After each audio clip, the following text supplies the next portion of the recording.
Hey everyone, it's Hairyfrankfurt and welcome back to my Beginner's Guide to the Gym series. Today we are talking all about supplementary exercises, full body cardio and some circuit training stuff. This is my series dedicated to beginners at the gym, so if you're new to the gym, you have no idea what you're doing, make sure you are subscribed. Or if you're getting back into the gym and you have goals, I'm a fully qualified personal trainer and this is the series for you. So make sure you're subscribed, because as much as these are meant to be weekly videos, they haven't been. So if you're subscribed, you will know when they do go up, because it's not every Friday like I had suggested. That was the plan, and it just didn't happen. Now, today's video is not one specific session. We've already done legs, we've done chest, we've done back, and in chest and in back we did some shoulder exercises as well.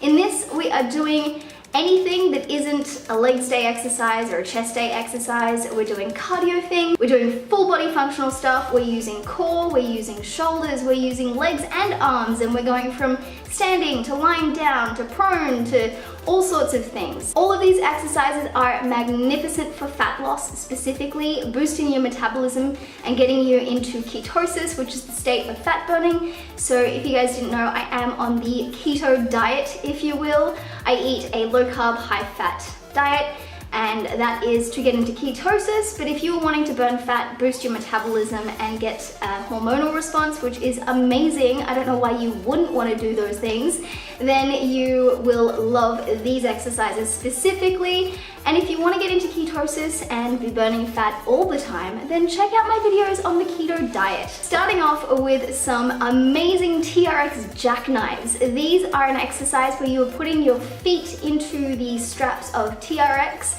You can use the gymnasium rings, but I feel like the wood might be a little bit slippery. These can be done on a small fitness ball as well. Unfortunately, there isn't a small fitness ball at my gym, so I don't have any footage of that. Basically, with these ones, you are putting your feet into the straps and then you are coming into a hand plank, so hands on the floor, and then you are pulling your feet in towards you. Make sure that you are only bending your knees as far as you need to without changing your neutral spine. So always having a neutral spine in every exercise.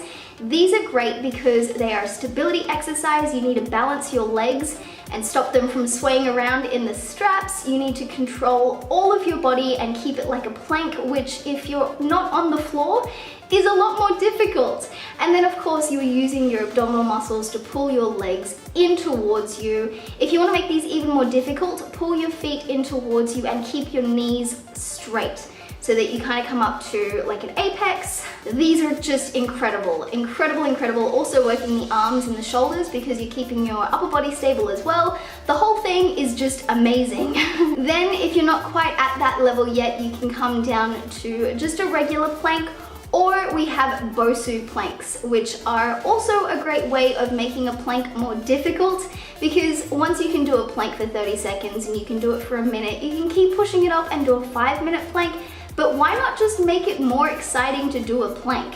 So with the Bosu, you are going to put the soft side down and you're going to put your forearms or your feet. You can do this with your feet, but I just find that a little bit annoying on the Bosu. And the challenge here is that, again, you are on something unstable. And with the Bosu, even though it is more difficult than a standard plank, if you wanted to make a Bosu plank more difficult, you can simply rock the Bosu itself to kind of engage your muscles differently. And again, challenge every muscle in your body. Now we have get-ups. These are incredible because it starts with lying down, which, I mean, hello, but it then engages your core when you go to sit up and your legs when you go to stand up, and then it engages it all on the way back down as well. You're using one of your arms and the opposite leg to get yourself up, and you're gonna do about 5 to 10 each side. The beautiful thing of this is because you're using opposite leg to arm, you're actually engaging your body in a form that works. The body actually works in a diagonal pattern, so when you engage your left leg and your right arm, you are using your body in a functional way. And because you are using your legs and your core and your arms, and you are going from lying down to standing up, this is a great exercise for getting all of your muscles going and getting a really good hormonal response. If you want to make these even more difficult and a little bit more challenging, then grab a 1 or 2 kilo weight and put that in the hand that you are not using, and make sure that it is facing the ceiling at all times. These are an exercise that I would not prescribe to anyone who has diabetes or high blood pressure. The only reason is the movement from going from lying down to standing up is not the best for you guys. So if you do have high blood pressure or diabetes, I would not recommend these ones, but for everyone else, go for it. Honestly, they're amazing, and they're just like a burpee, but they're safer. Now we have a little bit of a superset type thing. We've got the side plank bear hugs and side plank hip taps. Now with the side plank bear hugs, you are starting off in a side plank with your hand up at the ceiling, and then you are going to grab around and you are going to hug yourself, and you are going to come back up. So you are challenging your core muscles by moving. So you are twisting the whole way around, just like in a Russian twist kind of, and then you are going to go all the way back up into your traditional position. And then we are going and doing the other side as well, so reaching all the way around and then all the way back up. And then without any break, you are going to go into side plank hip taps. So starting off with your side plank, you are going to get your hips to lower slightly and almost tap the ground and then come back up. It is the pushing up motion that is going to really engage your obliques and your core muscles, and actually your glutes. So the more you push up to the ceiling, the more you are going to feel this exercise. Now we have one-legged glute bridges. Now, I'm sorry, I hate these. These are something that are really challenging. Not only are they engaging your hamstrings, your calves, your glutes, but your core muscles as well, because you are trying to keep your hips stable. So one leg is going to be bent down, foot flat on the ground, or if you can, lift your toes slightly so that you engage your glutes more. And the other leg is going to be wherever you can place it so that it's not touching the ground. Your buttocks do not touch the ground. They just come down really close, and then you push back up. And the exercise is going to engage your hamstrings and your glutes in the active movement of pushing your hips up. You're also going to be using your core because you do kind of want to keep your hips in line. But these are really difficult, so do not worry if you can't do them. You can just go back to two-legged glute bridges and really work on your muscles that way. But the challenge is worth it, I will say that. These are also something that was specifically prescribed for me with my spinal injury, which I discussed in the other videos in the playlist if you haven't seen those ones yet. Now, for the next 3 exercises you're about to see, this is what we call a circuit. So I started off with sled pushes, where you keep a neutral spine, you take long steps, and you ensure that you keep your spine neutral, head down, and push and run or whatever as fast as you can. Then I go into walking lunges. With these ones, I'm a little bit floppy, but we do want to make sure that we are leaning forward to activate the glutes a little bit more. But long steps, coming down as low as you can, forward lean so that you're activating your glutes, and you want to make sure that you are keeping a neutral spine as always. And then we have leaping burpees. Unfortunately, this footage does not adequately portray what I'm doing, but you want to go down to the floor on your stomach, lift your hands up above your head, and then you're going to push yourself up into a plank. You're going to jump into your hands and get into a neutral spine, and then you are going to leap forward and maintain your neutral spine. So there is a squat, there is a push-up, there is a Superman, and then there is a jump. Not in that order. So it starts with the Superman, which is where you lie on your stomach and lift your hands off the ground. And then you go into a plank, so pushing yourself up, which is also a push-up technically. And then you're going to jump in, which is a little mini hop. If that hurts your spine, don't do that part. You can step in as well. You're going to make sure that your spine is in neutral when you're on the ground. You're going to lift your shoulders so that you're jumping with your shoulders first from the squat forward. Now that is a lot. So if you are new to burpees in general, chill. I will show you an entire video on most of these exercises so that we can get form down pat for everyone. If it hurts your back, it's probably because you're jumping with your head or your shoulders down. So make sure that your shoulders are absolutely on top of your hips before you go to do any jumping movement. And if you are experiencing back aching, don't do these.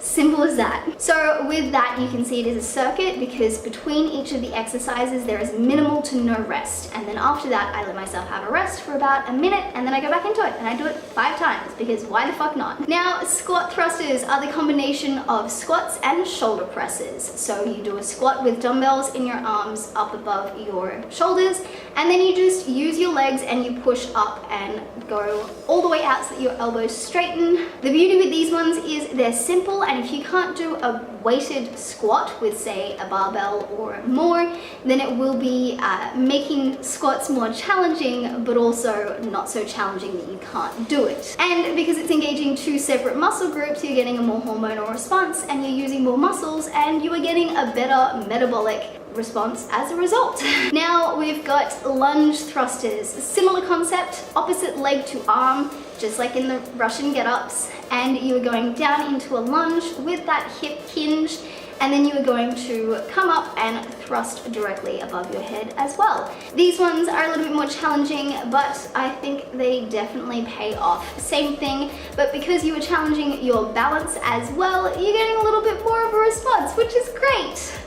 Shoulder taps. These are amazing because they are engaging your core and your shoulders and your arms as well, just like with a hand plank. Starting off with a hand plank, and then you are going to use one hand to tap the other shoulder. Simple, right? Make sure you're engaging your glutes and your core with this one because you want to avoid any hip swaying or body rocking. If you really cannot prevent yourself from rocking or swaying, just move your feet out further so that you have a more solid base to kind of move from.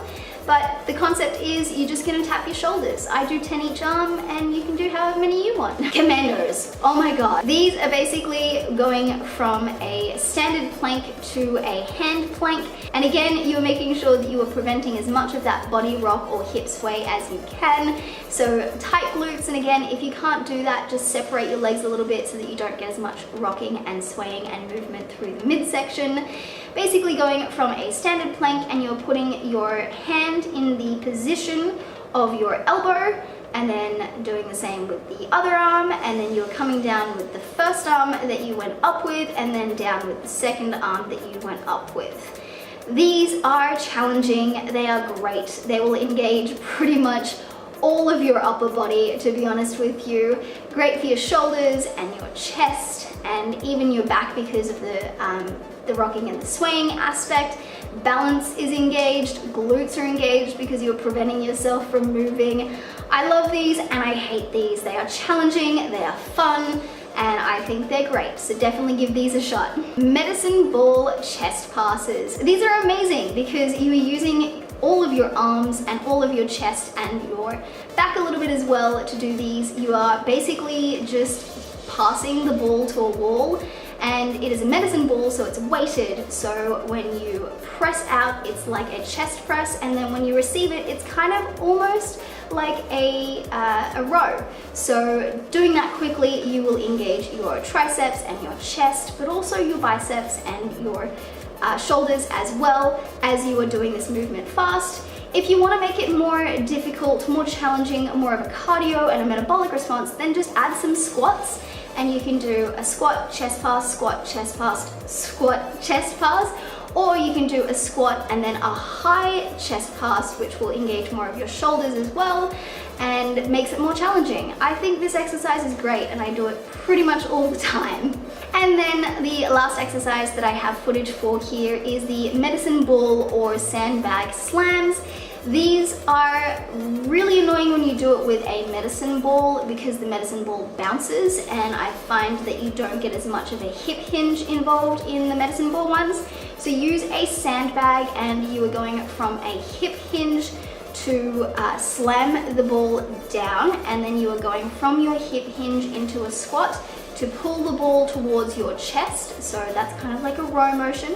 Then you are squatting up and using your arms to push the ball above your head, and then you are slamming it down in a hip hinge again.